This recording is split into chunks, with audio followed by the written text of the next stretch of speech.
Gali ya boss. Nze nyina bye sitakanya nabyo. Okay. Era omukulu ne tulabanga atete tugenda kukwatagana. Okay. Kyovola wanzi navaayo. Okay. Kyovola bango olaba ensobi ezizenga zibeerawo ennyingi. Okay. Tutunde mukasira kuwabererayo. Baani abaaliwo awo. Ebisabi waliwo wali Fiki Gaza n'abasigadde. Kati wetwaliyo Fiki Gaza. Awo General Gaddafi n'atwegattako okwo katini. Ba Mozero banja bali batwegaseeko awo kabineti zonna ezekawempe zonna zitwegaseeko nga buli leader aze kusaidia yaffe. Okay.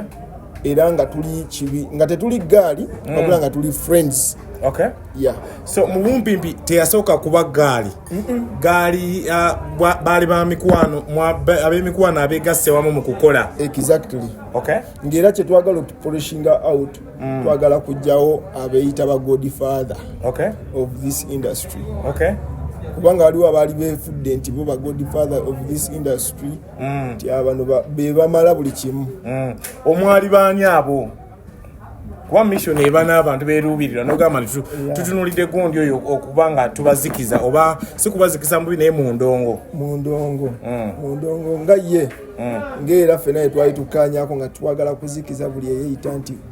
ye yakola ekintu kino yalina kifuga ne kati yakifuga. So we ngamba amanya nga Dr. Jose Chameleon Bebekulu Bobby Wine bali bagidde ganze ebiseera awo bona twali mukadde ke twali tubuleese omujiji twali tuleese ogwaffe nga twagala tubaseeko emabbali. Okay. Then naffe to taking it over. Okay.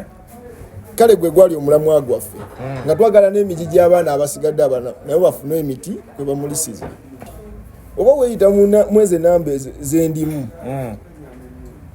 jawo tubisanye kati Chameleon ennaku zino takyagala nnyo ntalo ng'asooka akubira Kidima mumanyi omwana we n'akulabye Kidima nga atukubira essimu ng'agamba omusajja wamwe atandise otulumba nga tubikanyaako awo kati Chameleon nga lumu atuyita ku peace talk yali evite yali entuufu. Chameleon atuyita ku peace talk ebiseera ebyo nga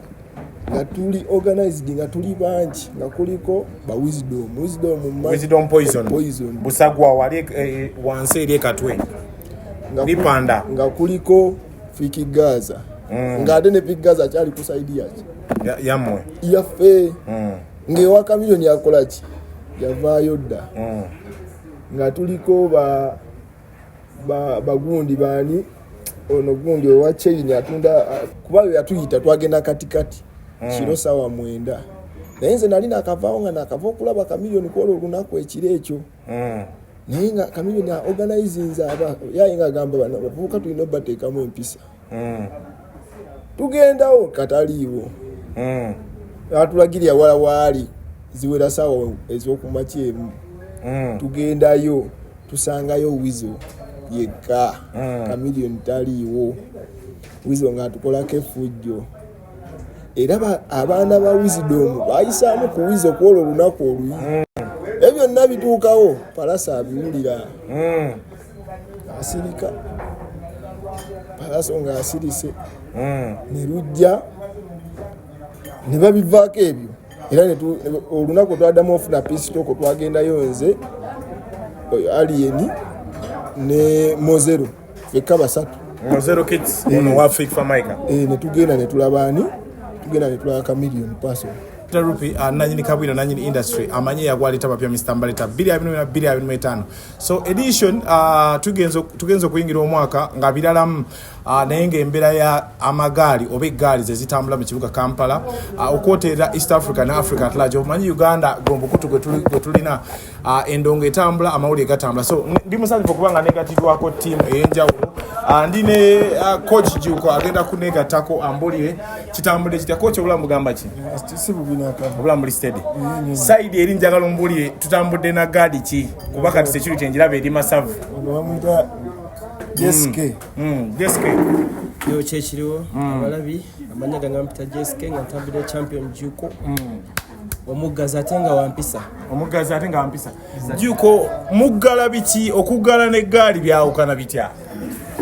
okuggala kitegeeza ebeera personal security okay naye ate yo egattiramu byonna eggaali suubira yandibadde nti erimu n'emize emirala nga bwewalabye naye kati okuggala era nga bwolaba champion nti ye bw'aba akuggadde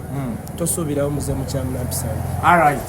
so champion era nga coach Juko tutunulira obulamu ku Fangoni kuba gwomu kubasooka okuba ku kitebe kya Fangoni ekyo nga we muli awo mukola era mukwajja tutandikirawo obulamu ku Fangoni bwali butya era ebintu by'eggaali byatandika bitya ku Fangoni nga gwe yali ku security ng'agikulira bayivayo mu kusooka teyali gaali kyali era nze nabeererayo jasi twali bakyali twali ba mikwano nga tussa kimu ng'era twezimba naye kasita byajjamu nti eggaali tono ali ku gaali yange ali ku gaali ya boosi nze nyina bye sitakkanya nabyo era omukulu ne tulaba nga ate tetugenda kukwatagana kyova olaba nze navaayo kyova olaba nga olaba ensobi ezizze nga zibeerawo ennyingi tutunule mu kaseera kwewabeererayo baani abaaliwo awo ebiseera byewali Fiki Gaza n'abasigadde kati wetwaliyo Fiki Gaza awo General Gaddafi n'atwegattako okwo katini bamozero bangi abaali batwegaseeko awo kabinenti zonna ezekawempe zonna zitwegaseeko nga buli liida aze ku saidi yaffe era nga tuli kibi nga tetuli gaali wabula nga tuli friends. So mu bumpimpi teyasooka kuba gaali baali ba mikwano ab'emikwano abeegasse wamu mu kukola exactly ng'era kye twagala okupolishinga out twagala kujjawo abeeyita ba godfather of this industry kubanga waliwo abaali beefudde nti bo ba godfather of this industry nti abano be bamala buli kimu. Omwali baani abo kuba mission eba n'abantu beeruubirira n'ogamba tutunulidde gundi oyo okuba nga tubazikiza oba si kubazikiza mubi naye mu ndongo nga ye ng'era ffenna ye twali tukkaanyaako nga twagala kuzikiza buli eyeeyita nti ye yakola ekintu kino yalina kifuga ne kati yakifuga. So we ngamba amannya nga Dr. J. Chameleon Bebekulu Bobby Wine baali ba big guns ebiseera awo bona twali mukadde ke twali tubuleese omujiji twali tuleese ogwaffe nga twagala tubaseeko emabbali then naffe tutekinge over kale gwe gwali omulamwa gwaffe nga twagala n'emijiji abaana abasigadde abana nabo bafune emiti kwe bamulisiza mu bubi mu bulungi oba mu music anyway naye nga tetwali tetugenda kikola mubi kubanga ate ffe bye twali tukola nze ebiseera ebisinga nali ndimu du collection wange kyova nagenda okuva ku Fangoni eyo nga siina gwe nkubye wadde oluyi nti nagezangako naye twabeeranga nga tufunye obutakkanya n'abantu nga ngezaako buli kimu kiggwe mu mirembe naye nga bategedde nti naffe weetuli era sikando eya Palaso abasinga balowooza nti yatandikira awe bakubira Alien oluyi yatandikira wa sikando ya Palaso yatandikira ku olunaku Chameleon yakola mention n'agamba ffenna tuddeyo mu studio tuddeyo mu studio tuyimbe ko Alien naye n'akola statement lwaki muddayo mu studio nga nze wendi top 10 era we yeetuumira top 10 titewakyaliwo namba emu goba weeyita nti oli mwezi enamba zendimu Alien nga yakola statement oba weeyita mwezi enamba zendimu jangu tubisanye kati Chameleon ennaku zino takyagala nnyo ntalo ng'asooka akubira Kidima oba Kidima mumanyi omwana we n'akulabye Kidima nga atukubira essimu ng'agamba omusajja wamwe atandise otulumba nga tubikanyaako awo kati Chameleon nga lumu atuyita ku peace talk yali evite yali entuufu Chameleon atuyita ku peace talk ebiseera ebyo nga tuli organized nga tuli bangi nga kuliko ba wisdom poison busagwa wali wansi eri ekatwe lipanda nga kuliko Fiki Gaza nga ate ne Fiki Gaza kyali ku side yaki yamwe yaffe ngewa Chameleon yakola ki yavaayo dda nga tuliko bagundi baani ono gundi owa chain atunda emiguwa ennyo oyo mwanvu mvubuka webale nnyo akuliko bano abeekawo empe bano nga tuli bangi era olunaku twasalako kuba yatuyita twagenda katikati kiro sawa 9 naye nze nali nakavaawo nga nakava okulaba Chameleone kwola olunaku ekiro ekyo naye nga Chameleone organizinze yaye nga agamba bano bavubuka tulina obateekamu empisa tugendawo kataliiwo atulagirya wala waali ziwera sawa ez'okumakya emu tugendayo tusangayo Wizo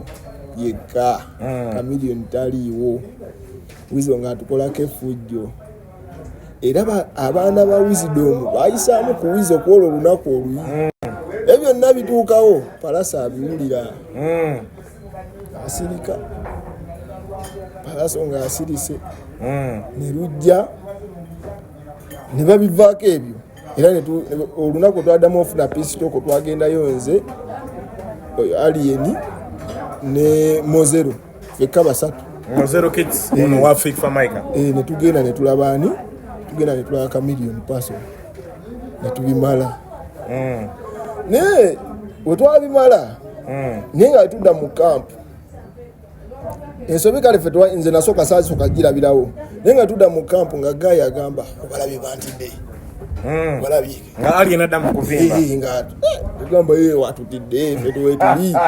obasegeera ati nengamba naye nga buli gwe tusanga wabeerawo disrespect bantidde ati coincidence yasinga okuluma Palaso era ne guno gwaka lumu atuyita bagenda kola kolabo ne Alien amunafuya oluyimba amugamba walisazeeko wano ku studio tugende tukole ki oluyimba Alien agamba tugende nga tugenda mu studio ya Palaso olwo Palaso yabayise mukole oluyimba yatuyise tugendayo nga otumanyi ebiseera ebyo tutuuka ku mulyango Palaso agamba Alien n'otajjaamu ngatto yingira naye nga yaggyemu engatto katono watajjaamu kaffe ne tugamba ate boosi waffe tajjeemu kati naffe katuyingira mwena ne muyingira kipendalo era okulaba Palaso atunuulira engatto zaffe nagamba bavubuka buno bulinamu ejjoogo omanyi otunuulira body language n'omuntu waba takyogedde kati ate kyasinga omuluma tumaze okuyingira ate azalayo tagenda kukola nga Alien azalayo tagenda kukola nagamba oyo producer yakoze oluyimba olwo tetukwatagana tetugenda kukola olwo producer ki yali yakoze oluyimba tani erinnya ligenze yali awo naye ali Masindi etali wala nnyo namugamba wewange oyagala tukole naye tusooke tumukubemu emiggo naye ng'ogamba Chaliwoli bakyali akwata akkirize bamukuba emiggo ng'owulira okuzalawo kwaliwo nga tetunabitegeera olwo naffe omanyi mu ghetto omuntu asobola okufera n'akubika amaaso nolowooza nti muli ku mulamwa naye ng'akubise bubisi maaso era waliwo akadde Bobi Wine we bamubikkirako amaaso ng'akolera basale naye we yabuuka n'abakyawa nnyo nze kyoba olaba nze nakyawa nnyo Alien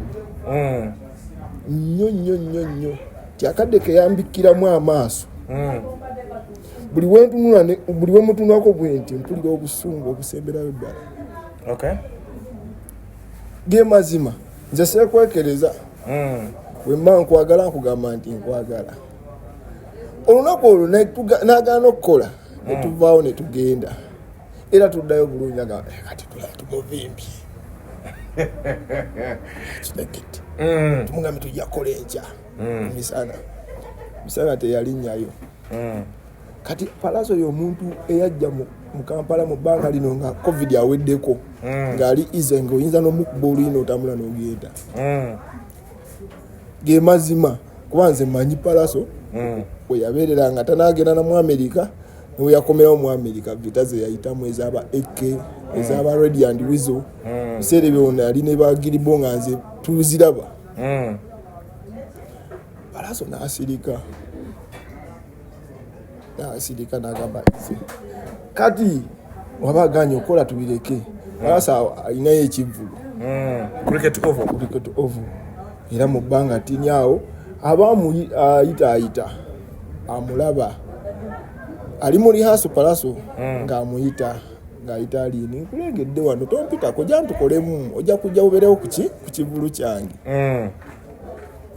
ekyewuunyisa nti engeri gye nali sekendi nikomalize nasimba emirandira gyange ne kati ebibeerawo byonna n'ebyatuzeewo byonna mbeera mbimanya kuba abaana abasinga be natwalayo ne kati bakyaliyo bewateeka ku mutto era nga essaawa zino gwakubiri